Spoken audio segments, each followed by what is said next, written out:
ಸರ್ಕಾರದ ಗುಪ್ತಚರ ಇಲಾಖೆಯಲ್ಲಿ ಖಾಲಿ ಇರುವ 394 ಹುದ್ದೆಗಳ ಭರ್ತಿಗೆ ಅರ್ಜಿ ಆಹ್ವಾನಿಸಲಾಗಿದೆ. ಆಯ್ಕೆಯಾದವರಿಗೆ 81,100 ರೂಪಾಯಿವರೆಗೂ ಮಾಸಿಕ ವೇತನ ಸಿಗಲಿದ್ದು ಆ ಕುರಿತ ಡೀಟೇಲ್ಸ್ ಇಲ್ಲಿದೆ.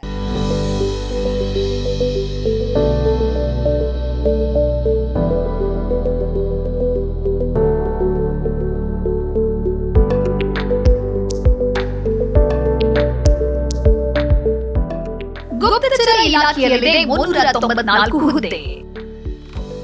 ಆಯ್ಕೆಯಾದವರಿಗೆ 81,100 ರೂಪಾಯಿವರೆಗೂ ಮಾಸಿಕ ವೇತನ. ಉತ್ತಮ ಉದ್ಯೋಗ ಹೊಂದಬೇಕು ಅಂದುಕೊಂಡಿದ್ದೀರಾ? ಹಾಗಾದ್ರೆ ಎಲ್ಲಿದೆ good news.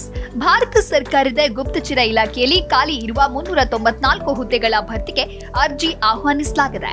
Junior intelligence officer grade 2 tech ಹುದ್ದೆ ಇದಾಗಿದ್ದು ಪದವಿ ಡಿಪ್ಲೊಮಾ ಪೂರೈಸಿದವರು ಅರ್ಜಿ ಸಲ್ಲಿಸಬಹುದು.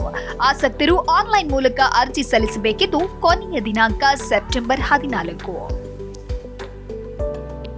ವಿದ್ಯಾರ್ಹತೆ ಎಲೆಕ್ಟ್ರಾನಿಕ್ಸ್ ಅಥವಾ ಎಲೆಕ್ಟ್ರಾನಿಕ್ಸ್ ಅಂಡ್ ಟೆಲಿಕಮ್ಯುನಿಕೇಶನ್ ಅಥವಾ ಎಲೆಕ್ಟ್ರಾನಿಕ್ಸ್ ಅಂಡ್ ಕಮ್ಯುನಿಕೇಶನ್ ಅಥವಾ ಎಲೆಕ್ಟ್ರಿಕಲ್ ಅಂಡ್ ಎಲೆಕ್ಟ್ರಾನಿಕ್ಸ್ ಅಥವಾ ಇನ್ಫಾರ್ಮೇಶನ್ ಟೆಕ್ನಾಲಜಿ ಅಥವಾ ಕಂಪ್ಯೂಟರ್ ಸೈನ್ಸ್ ಅಥವಾ ಕಂಪ್ಯೂಟರ್ ಎಂಜಿನಿಯರಿಂಗ್ ಅಥವಾ ಕಂಪ್ಯೂಟರ್ ಅಪ್ಲಿಕೇಶನ್ ವಿಷಯಗಳಲ್ಲಿ ಡಿಪ್ಲೊಮಾ ಹೊಂದಿದವರು, ವಿಜ್ಞಾನ ವಿಷಯದಲ್ಲಿ ಪದವಿ ಪಡೆದವರು ಅಪ್ಲೈ ಮಾಡಬಹುದು.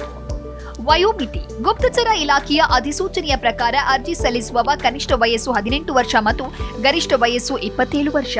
ಮೀಸಲಾತಿಗೆ ಅನುಗುಣವಾಗಿ ವಯೋಮಿತಿಯಲ್ಲಿ ಸಡಿಲಿಕೆ ಲಭ್ಯ. ಒಬಿಸಿ ಅಭ್ಯರ್ಥಿಗಳಿಗೆ 3 ವರ್ಷ, ಎಸ್ಸಿ ಎಸ್ಟಿ ಮಹಿಳಾ ಅಭ್ಯರ್ಥಿಗಳಿಗೆ 5 ವರ್ಷಗಳ ರಿಯಾಯಿತಿ ಇದೆ. ಅರ್ಜಿ ಶುಲ್ಕ ಎಲ್ಲ ಅಭ್ಯರ್ಥಿಗಳು ರಿಕ್ರೂಟ್ಮೆಂಟ್ ಪ್ರೊಸೆಸಿಂಗ್ ಚಾರ್ಜ್ ಫೀಸ್ ಆಗಿ 550 ರೂಪಾಯಿ ಪಾವತಿಸಬೇಕು. ಇನ್ನು ಪರೀಕ್ಷಾ ಶುಲ್ಕವಾಗಿ ಸಾಮಾನ್ಯ ಅಥವಾ ಇಡಬ್ಲ್ಯೂಎಸ್ಒ ಅಥವಾ ಒಬಿಸಿ ಅಭ್ಯರ್ಥಿಗಳು ಹೆಚ್ಚುವರಿ 100 ರೂಪಾಯಿ ಪಾವತಿಸಬೇಕು.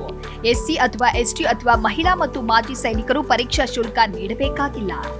ಆಯ್ಕೆ ವಿಧಾನ: ಲಿಖಿತ ಪರೀಕ್ಷೆ, ಸ್ಕಿಲ್ ಟೆಸ್ಟ್, ಸಂದರ್ಶನ, ದಾಖಲಾತಿ ಪರಿಶೀಲನೆ ಮತ್ತು ವೈದ್ಯಕೀಯ ಪರೀಕ್ಷೆಯ ಮೂಲಕ ಅಭ್ಯರ್ಥಿಗಳ ಆಯ್ಕೆ ನಡೆಯಲಿದೆ. ಆಯ್ಕೆಯಾದವರಿಗೆ 25,500 ರೂಪಾಯಿಯಿಂದ 81,100 ರೂಪಾಯಿವರೆಗೂ ಮಾಸಿಕ ವೇತನ ದೊರೆಯಲಿದೆ.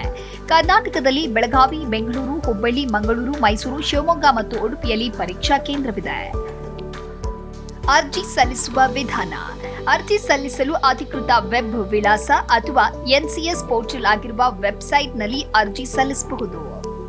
ಮೊದಲಿಗೆ ಹೆಸರು ನೋಂದಾಯಿಸಿ, ಹೊಸ ಪಾಸ್ವರ್ಡ್ ಬಳಸಿ ಲಾಗಿನ್ ಆಗಿ. ಈಗ ಕಂಡುಬರುವ ಅಪ್ಲಿಕೇಶನ್ ಫಾರ್ಮ್ ಭರ್ತಿ ಮಾಡಿ, ಅಗತ್ಯ ಡಾಕ್ಯುಮೆಂಟ್ ಅಪ್ಲೋಡ್ ಮಾಡಿ, ಅರ್ಜಿ ಶುಲ್ಕ ಪಾವತಿಸಿ.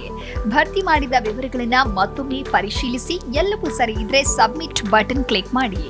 ಭವಿಷ್ಯದ ಅಗತ್ಯಗಳಿಗಾಗಿ ಅಪ್ಲಿಕೇಶನ್ ಫಾರ್ಮ್ ಡೌನ್ಲೋಡ್ ಮಾಡಿಟ್ಟುಕೊಳ್ಳಿ. ಹೆಚ್ಚಿನ ವಿವರಗಳಿಗಾಗಿ ಅಧಿಕೃತ ವೆಬ್ಸೈಟ್ಗೆ ಭೇಟಿ ಕೊಡಿ. Desk bureau, G Kannada news.